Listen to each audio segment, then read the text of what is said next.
शोक प्रस्ताव आज आपल्या विधिमंडळामध्ये मांडलेला आहे।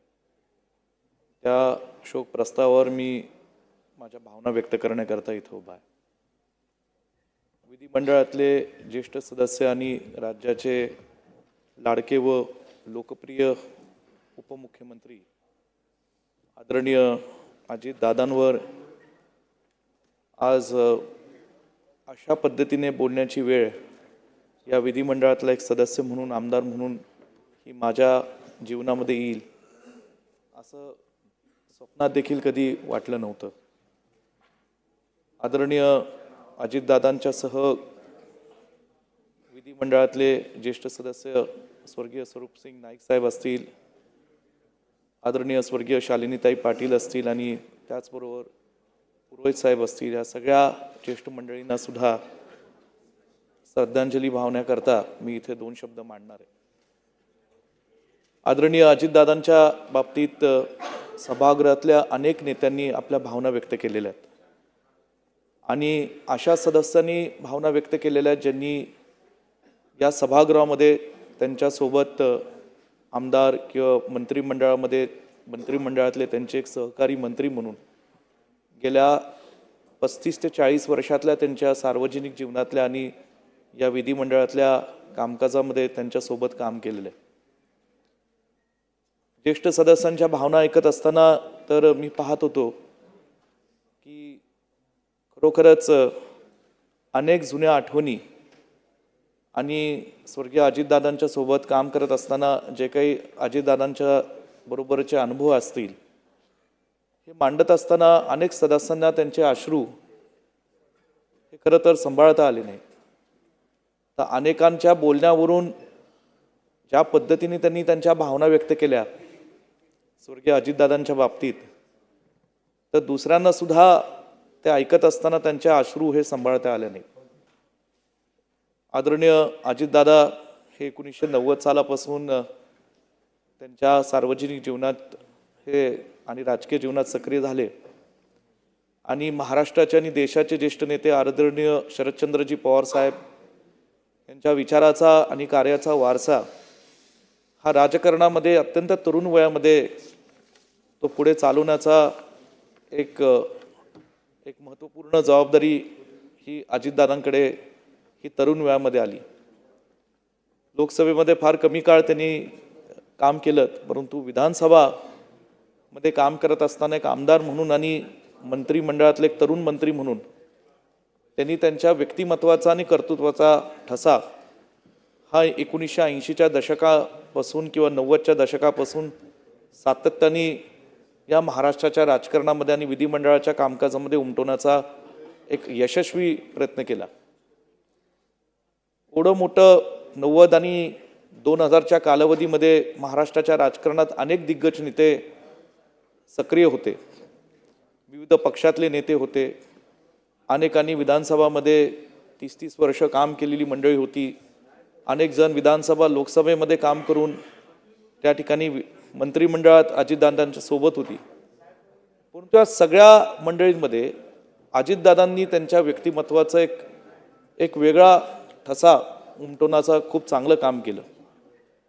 अनेकांना त्यांच्या स्वभावाबाबतीतल्या सुरुवातीच्या काळातले काही बरे वाईट अनुभव आले असतील, परंतु नेहमीच एक समाजकारणामध्ये राजकारणामध्ये लोकांमध्ये गैरसमज असतो की एखादा राजकीय नेता स्पष्ट बोलला तर तो स्पष्ट बोलला म्हणजे तो कदाचित उर्मट असतो किंवा त्याच्या मनात काहीतरी ते काम करण्याचा हेतू नसतो, असा एक चुकीचा मोठा गैरसमज हा कधी कधी लोकांमध्ये या ठिकाणी निर्माण होतो।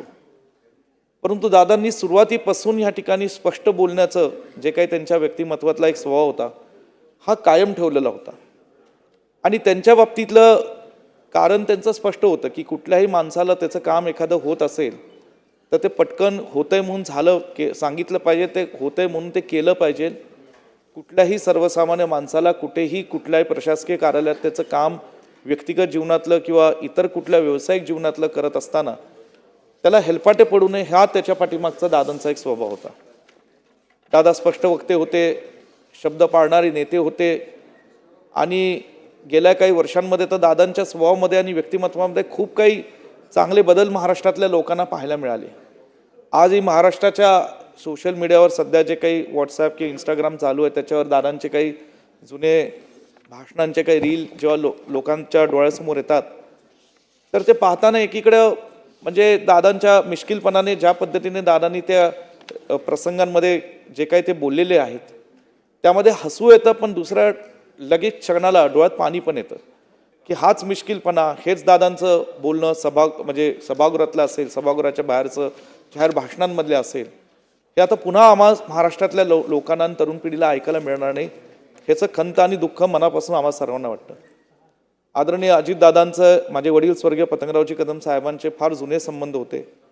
कारण वास्तविक माझे वडील पतंगरावजी कदम साहेबांनी आणि अजितदादांचे चुलते आणि ज्येष्ठ नेते देशाचे आदरणीय शरदचंद्रजी पवार साहेबांनी ह्यांनी 1970 आणि 68च्या दशकापासून एकत्र काम केलं होतं. आणि म्हणून अजितदादांना माझ्या वडिलांबाबतीतलं एक वेगळं आदर आणि सन्मान सातत्याने मनामध्ये होता. एक बहुजन समाजातला, मराठा समाजातला किंवा एक ग्रामीण भागातला दुष्काळी तालुक्यातला एक व्यक्ती पुण्यात येऊन शिक्षण संस्था उभी करतो, हे दादा सातत्याने वारंवार बोलायचे. मला काही गोष्टी दादांच्या अनेकांनी त्यांचे व्यक्तिगत प्रसंग आणि अनुभव सांगितले, पण काही गोष्टींचा मला अध्यक्ष महोदय आवर्जून इथे उल्लेख करायचा आहे.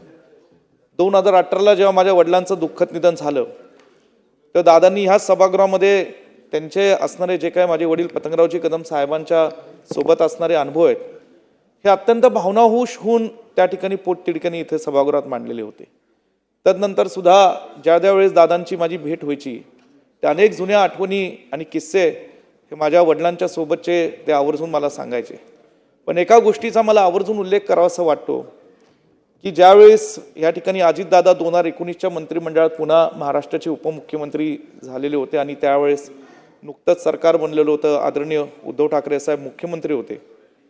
त्यावेळी जेव्हा बजेट करायचं होतं कोरोनाच्या कालावधीच्या नंतर, त्यावेळेस मला त्यांनी एक दिवशी अचानक बोलून घेतलं आणि मला म्हणले, मला असं कळलं विश्वजित, तू पतंगरावजी कदम साहेबांचं स्मारक जिथे अंत्यविधी झाला तिथं उभं करतोयस आणि तुला जर वाटत असेल तर मी महाराष्ट्र सरकारच्या बजेटमध्ये एक महाराष्ट्रातली एक अशी ज्येष्ठ व्यक्तिमत्व म्हणून त्यांना मी बजेटमध्ये तरतूद करतो आणि 10 ते 15 कोटीची निधी मी तिथं उपलब्ध करून देतो. खरं मी कुठं मागणी केली नव्हती, मी दादांकडे कधी याचा उल्लेख सुद्धा केला नव्हता, पण मला बोलून घेऊन अशा गोष्टीचं म्हणजे त्यांनी उच्चार माझ्यासारख्या एका तरुण कार्यकर्त्याला करणं, जेव्हा माझे वडील हयात नसताना, हा जो काय दादांचा मनाचा मोठेपणा होता तो त्या क्षणाला मी पाहिला. मी दादांना म्हणलं, दादा शासनाकडनं अशा स्मारकांना जेव्हा निधी येतो तर त्याच्या अनेक अटी शर्ती असतात, त्यातले अनेक नियम असतात आणि म्हणून त्यात मला काही पडायचं नाही. मी लोकांच्या आशीर्वादाने एक आमच्या वडिलांच्या कर्तृत्वाला साजेल असं एक स्मारक नक्की उभं करेल ज्याचा तुम्हाला अभिमान वाटेल. आणि दादा म्हणाले, निश्चितपणे विश्वरी बरोबर आहे तुझं, अटी शर्ती आहेत आणि ते काय मग आपण करायला नको असं दादांनी मला सांगितलं. पण किमान विचारणं हे जे काय दादांचा मनाचा मोठेपणा होता तो खरंच म्हणजे आज मी या ठिकाणी आवर्जून सांगेल. सातत्याने सभागृहात असेल किंवा सभागृहाच्या पलीकडे असेल, मला तर इतर असंख्य महाराष्ट्रातले आमदार असतील, कार्यकर्ते असतील जे दादांकडे गेलेत कुठल्या तरी कामाच्या निमित्ताने आणि दादांचं कडून त्याच्यातलं स्पष्टपणे ते काम होणारे नाही होणारे किंवा ते झालंय असं कधी दादांकडनं कुठलंही काम पेंडिंग हा विषय राहिलेला नाही. आणि दादा नेहमीच त्या कामात, उलट आम्हा तरुणसारख्या माझ्यासारख्या तरुण आमदारांच्या बाबतीत ते फार सकारात्मक त्यांची भूमिका असायची, प्रोत्साहनपर असायची, नेहमी आमच्या पाठीवर थाप मारायचे. आणि अशा पद्धतीने कुठलेही व्यक्तिगत किंवा सार्वजनिक मतदारसंघातलं काम असेल तर त्या बाबतीत कशी मदत करता येईल ह्या ठिकाणी दादांचं बारीक एक या ठिकाणी लक्ष असायचं. मी त्यांच्याबरोबर राज्यातला एक मंत्रिमंडळातला राज्यमंत्री म्हणून त्यांच्याबरोबर काम करण्याची मला संधी मिळाली. मला आठवणं, कोरोनाच्या कोविडच्या काळात दादांनी खूप मोठं काम केलं, कारण मंत्रालयामध्ये प्रशासनामध्ये संपूर्ण यंत्रणा हलवण्याचं काम हे दादा त्यावेळेस अत्यंत दिवस रात्र करत होते. हे सगळ्या महाराष्ट्राने पाहिलं. सगळ्या विभागांची जबाबदारी ते हाताळून त्यांना सगळ्या प्रशासकीय अधिकाऱ्यांना त्यांचा जो काही सार्वजनिक जीवनाचा अनुभव आहे त्या अनुभवातनं त्या ठिकाणी ते सूचना देत होते. हे करत असताना एक दिवशी संध्याकाळची एक बैठक अशीच होती आणि फार कमी लोक मंत्रालयात त्यांना परवानगी येण्याची होती आणि ती बैठक संपली. मला वाटतं कृषी खात्याचे दादा भुसे साहेब, ते माझे कॅबिनेट मंत्री होते, तेही होते. ती बैठक झाली, ते निघून गेले आणि मी आणि दादा आम्ही बैठक संपून दोघं बाहेर पडलो. बाहेर पडत असतानाच पॅसेजमध्ये फक्त कागदाचा गोळा असा खाली पडलेला होता पॅसेजमध्ये आणि दादांनी तो वाकून स्वतः तो कागदाचा गोळा उचलला आणि तो म्हणले परत त्यांनी सूचना कोणाला दिली, बघा अशी घाण आणि अस्वच्छता या मंत्रालयात असता कामा नये.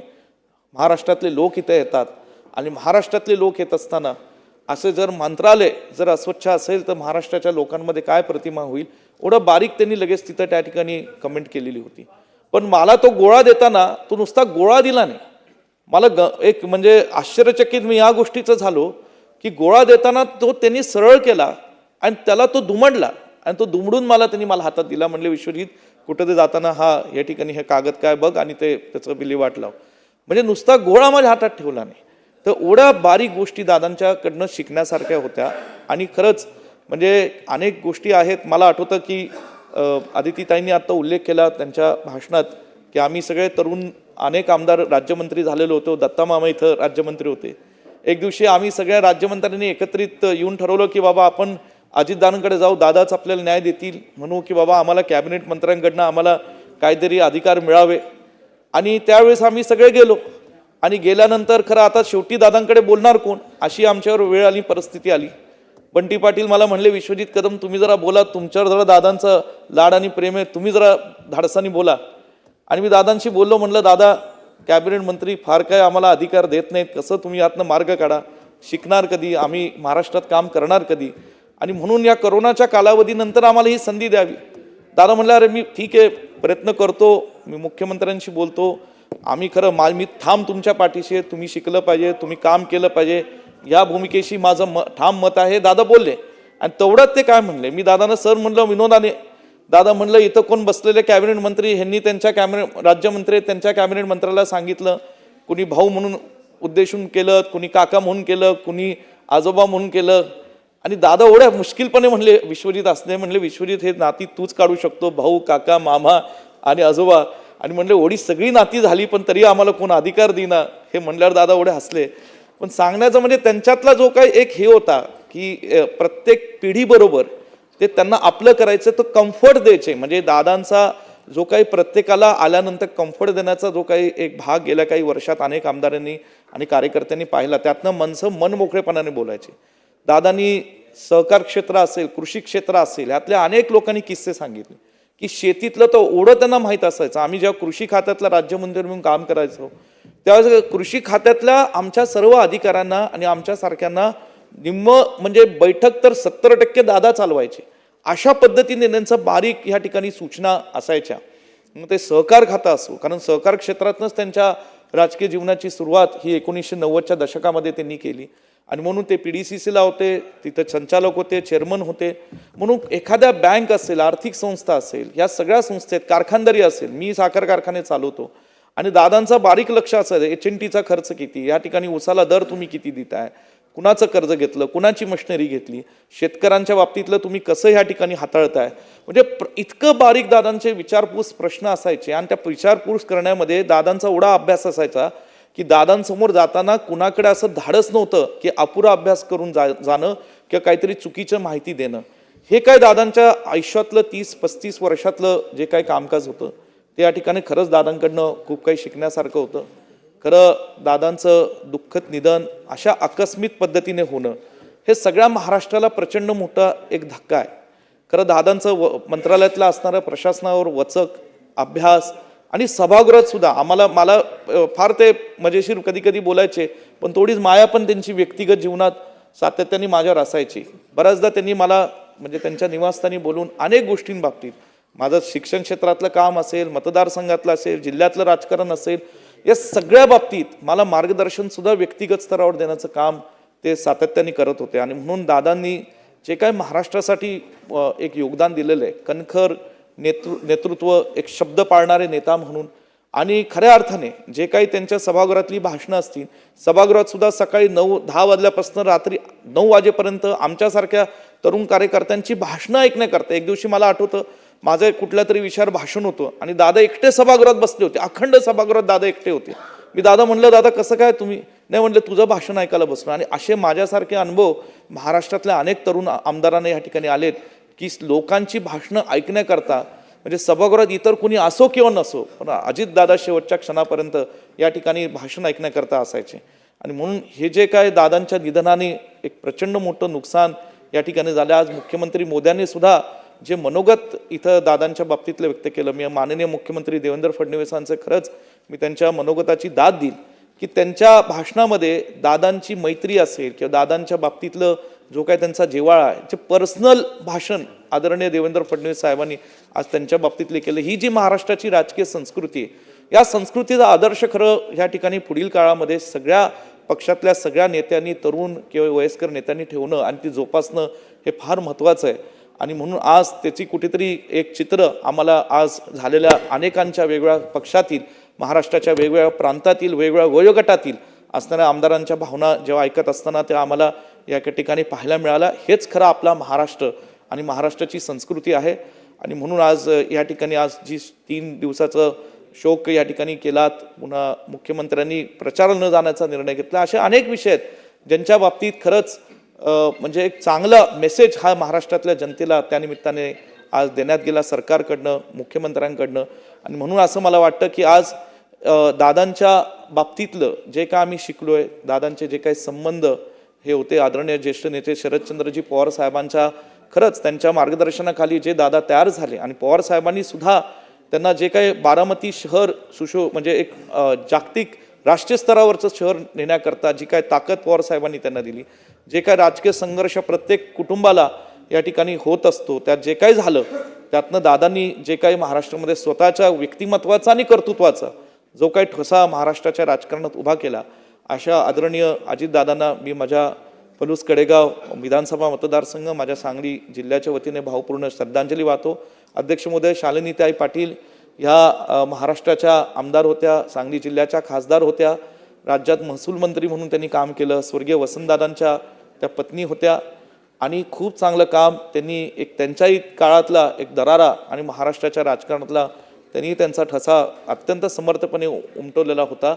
त्यांचंही दुःखद निधन या प्रसंगी झालं. आदरणीय स्वर्गीय स्वरूपसिंग नाईक साहेब हे नंदुरबारचे केवळ नव्हे तर महाराष्ट्राच्या संपूर्ण आदिवासी समाजाचे एक अत्यंत लोकप्रिय आणि लाडके असे नेते होते. 1970-72च्या दशकापासून स्वर्गीय इंदिराजी गांधींच्या बरोबर त्यांनी काम केलेलं होतं आणि आमदारकी, लोकसभा अनेक महत्त्वपूर्ण पदं भूषवत असताना महाराष्ट्रात सुद्धा आदिवासी समाजाला अत्यंत चांगल्या पद्धतीने योजना आणि त्या योजनांचा लाभ देण्याकरता स्वर्गीय स्वरूपसिंग नाईक साहेबांनी 30-40 वर्ष महाराष्ट्राच्या विधानसभेत आणि विधिमंडळात खूप चांगलं काम केलं.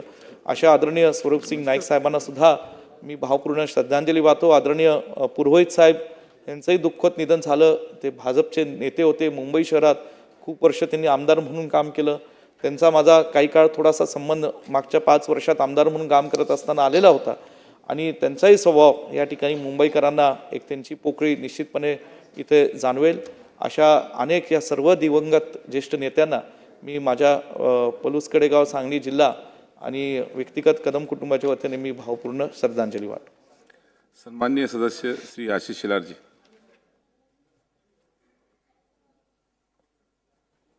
अध्यक्ष महोदय, सन्माननीय मुख्यमंत्री